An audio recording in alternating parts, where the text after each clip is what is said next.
everyone, welcome back to your Total Health TV. This is still relatively a new channel that has been dedicated to discussing paramount issues as regards our health as individuals, families and communities.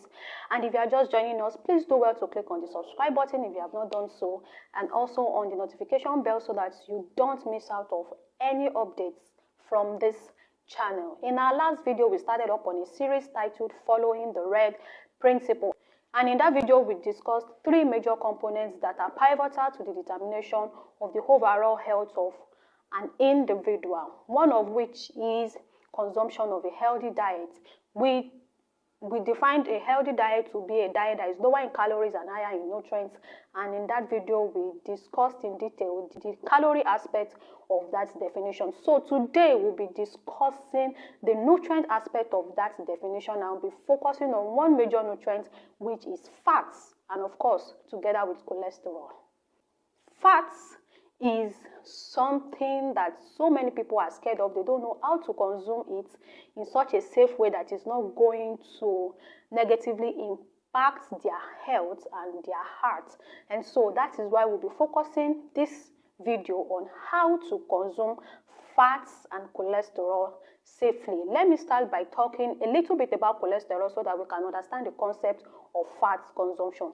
Cholesterol is a waxy kind of fat or lipid that moves throughout our body in the blood. It doesn't dissolve in water, and it is very essential to life because it forms the cell membrane, which is like the barrier, which is like a gatekeeper that determines what comes into the cell and what goes out of every cell in our body. The body also uses it in the production of vitamin D and some certain hormones that are important for our total well-being. The liver also uses it in production of a substance called bile, which is very important in digestion of food. I'm going to talk about two major types of cholesterol in this video, which is the low-density lipoprotein, usually regarded to be the bad cholesterol, and the high-density lipoprotein, which is regarded to be the good cholesterol. The low-density lipoprotein is regarded as being bad because it usually accumulates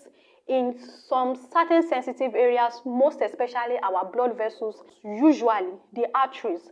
When they begin to form a plague, when they begin to settle on the walls of these arteries, this artery begins to narrow down, and so this artery becomes narrower, and then the blood passing through this blood vessel needs more force to pass through because it's forcing itself to pass through something that has been slimmed down, and that increases the blood pressure of such an individual, can result to stroke and even an heart attack on the long run. The high-density lipoprotein is regarded as being good because what it does is that it carries away the bad cholesterol from wherever it is in the body in excess, carries it to the liver for the liver to dispose it out of the body, and that is why the high-density lipoprotein is considered as being the good cholesterol. Trans fat is regarded as being bad.